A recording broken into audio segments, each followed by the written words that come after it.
looking at 29 degrees tomorrow morning. Calm and clear. You're going to need your hats and gloves out there. Also bundling up overnight as we get you into the foothills, and bitter cold continues. Another hard freeze for folks in the mountains down into the low to mid 20s. Now, your winds may stay up at about 5 to 10 miles an hour, a little bit more than folks to the east where we expect winds to calm down. But overall, you're going to feel uncomfortable tomorrow morning. We've got 20, so remember to bring the pets indoors tonight. Make sure they have a safe place to be and a warm place to be, most importantly. With freezing conditions, we'll see the water bowls freeze too, so watch for that. Chilly conditions out there for you. As we go into the next few hours, we're talking about temperatures down into those 20s, and then something to look forward to. We've got 60s and even 70s through middle of the week. My favorite day of the week will be Wednesday, with highs forecast now at about 70, and we do stay dry. Now, we need the rain, but it doesn't look good over the next couple of days. Maybe a few flurries in the mountains tonight and again into early Monday morning. That would be about it. We're looking at 30 right now in Stewart, 29 in Galax. You're at 39 though in Greensboro, also Burlington.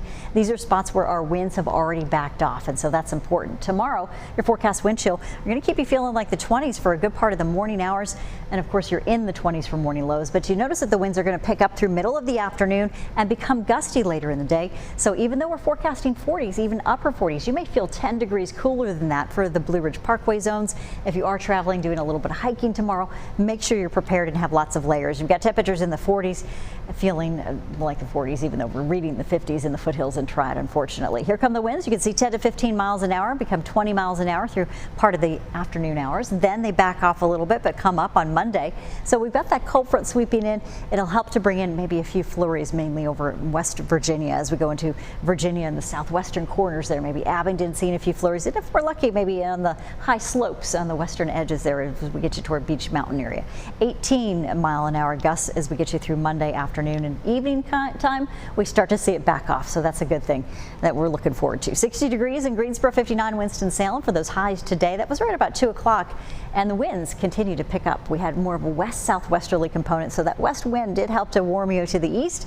Typically 61, so not bad. But then, yeah, as soon as the sun set, temperatures continue to drop. We're down to 29 tomorrow morning, all the way back up to 55 degrees, and that should be where we hold. Your winds become gusty, although a southwesterly breeze is in play.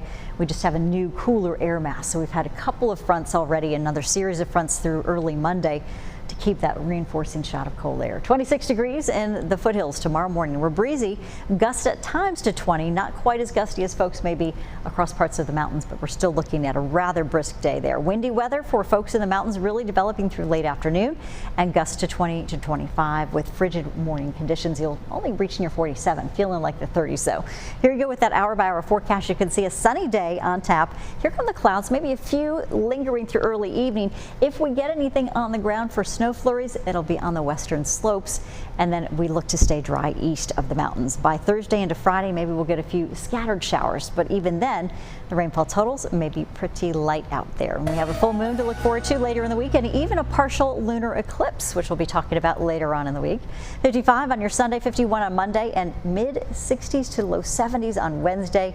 Feeling good through middle of the week before rain chances only at 20%. We will need the rain by end of the week.